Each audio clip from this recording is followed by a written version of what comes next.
로마서 9장. 나는 그리스도 안에서 진실을 말하고 거짓말을 하지 않습니다. 내 양심이 성령 안에서 그 사실을 내게 증언해 주고 있습니다. 나는 지금 마음 깊은 곳에서 큰 슬픔을 느끼고 있고 밤낮으로 그치지 않는 고통이 있습니다. 내 형제요, 내 동족인 여러분을 위해서라면 비록 내가 그리스도로부터 끊어지는 저주를 받는다 할지라도 나는 차라리 그 편을 택할 것입니다. 내 동족 이스라엘 백성은 하나님의 자녀로서 하나님의 영광이 함께합니다. 하나님과 언약을 맺은 백성이요, 율법을 받은 백성이며 성전에서 예배를 드릴 뿐만 아니라 또한 하나님에게서 약속을 받은 백성입니다. 훌륭한 족장들이 그들의 조상이요, 인간적인 혈육으로 말하자면 심지어 그리스도조차도 이스라엘의 후손입니다. 진실로 그리스도는 만물의 위에 계시며 영원토록 마땅히 찬양을 받으실 하나님이십니다. 아멘. 나는 하나님께서 약속을 지키시지 않았다는 말을 하려는 것이 아닙니다. 이스라엘 사람으로 태어났다고 해서 모두가 이스라엘 사람은 아닙니다. 아브라함의 후손이라고 해서 모두가 다 그의 자녀가 아닙니다. 다만 하나님께서는 아브라함에게 이삭을 통하여 태어난 자들만을 내 자손이라고 부르겠다라고 말씀하셨습니다. 이것은 육신의 자녀가 하나님의 자녀가 아니라 오직 약속의 자녀라야 참된 아브라함의 자손으로 인정을 받는다는 말입니다. 일찍이 하나님께서 아브라함에게 주신 약속의 말씀은 이렇습니다. 내년에 내가 다시 올 때쯤 내 아내 사라에게 아들이 있을 것이다. 그뿐만이 아닙니다. 리브가 역시 우리 조상인 이삭 한 사람에게서 쌍둥이를 임신했습니다.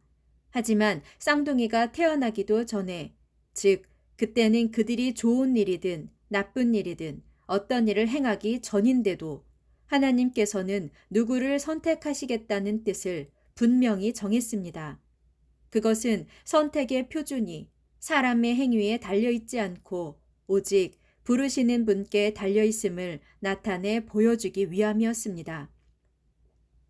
그래서 하나님께서는 리브가에게 형이 동생을 섬기게 될 것이다 라고 말씀하셨습니다.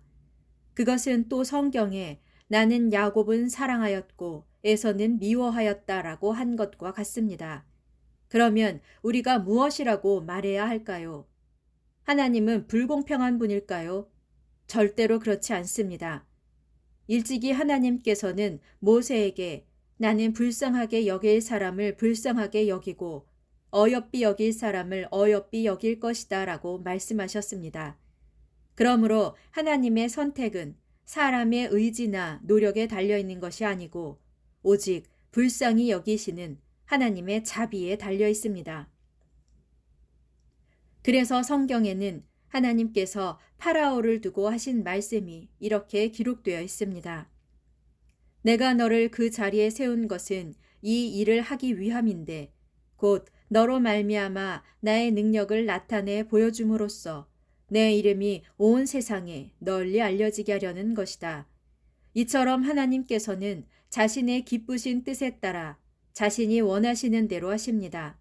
그래서 불쌍히 여기시고자 하는 사람을 불쌍히 여겨 자비를 베푸시고 완악하게 하시고자 하는 사람을 완악하게 만드십니다. 그러면 그대는 내게 이렇게 말할지도 모릅니다. 그렇다면 왜 하나님께서는 우리에게 책임을 묻습니까? 도대체 누가 하나님의 뜻을 거역할 수 있단 말입니까? 오, 그렇게 말하지 마십시오. 그대가 누구이기에 감히 하나님께 말대꾸를 한단 말입니까? 생각해 보십시오. 만들어진 것이 자기를 만든 분에게 왜 나를 이렇게 만들었소? 하고 따질 수 있겠습니까? 토기장이가 진흙 한 덩어리를 가지고 같은 흙으로 하나는 귀하게 쓸 그릇을 다른 하나는 아무렇게나 쓸 그릇을 만들 권리가 없겠습니까? 하나님께서 하신 일도 이와 똑같습니다. 하나님께는 멸망할 수밖에 없는 인간들에게 자신의 진노와 능력을 나타내 보이실 당연한 권리가 있지 않겠습니까? 그러나 하나님께서는 이런 인간들에 대해서도 오래도록 참아오셨습니다. 또한 하나님께서는 자신의 영광이 얼마나 풍성한가를 모든 사람이 볼 수 있도록 자신이 자비를 베풀겠다고 작정하신 사람들에게 은혜를 베푸실 권리가 있지 않겠습니까?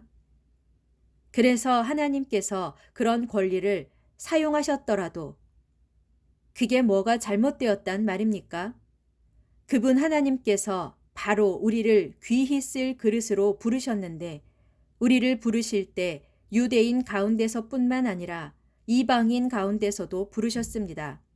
이것은 하나님께서 호세아를 통해 말씀하신 것과 같습니다. 때가 오면 내가 내 백성이 아닌 사람들을 내 백성이라 부르겠고 내가 사랑하지 않던 자를 나의 사랑하는 자라 부르겠다. 그리고 너희는 내 백성이 아니다 라고 말했던 바로 그 자리에서 그들은 살아계시는 하나님의 자녀들이라고 불리게 될 것이다.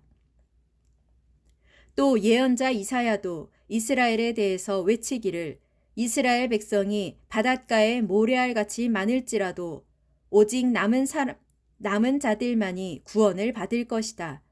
주님께서는 자신이 선포하신 것을 땅 위에서 신속하고 온전하게 이루실 것이다 라고 하였습니다. 그것은 또한 예언자 이사야가 그보다 앞서 이렇게 말한 것과 같습니다. 전능하신 만군의 주께서 우리에게 씨를 남겨두지 않으셨더라면 우리가 소돔과 같이 또한 고모라와 같이 모조리 멸망하고 말았을 것이다. 그렇다면 우리가 무슨 말을 해야 하겠습니까? 하나님을 찾지 않던 이방인들은 믿음으로 의롭다는 인정을 받았습니다. 하지만 율법을 지키려고 애쓰던 이스라엘은 하나님께 의롭다는 인정을 받지 못하였습니다. 왜 그렇습니까? 이스라엘은 믿음에 의해 의롭게 되려고 한 것이 아니라 행위에 의해 의롭게 되려고 헛되이 애썼기 때문입니다. 이처럼 그들은 걸림돌에 걸려 스스로 넘어진 것입니다. 이런 사실은 성경에 기록되기를 보라, 내가 시온에 사람들을 걸려 넘어지게 하는 돌을 놓겠고 사람들이 부딪힐 수 있는 바위를 놓겠다. 그러나 누구든지 그분 메시아를 믿는 자는 결코 수치를 당하지 않을 것이다 라고 한 것과 같습니다.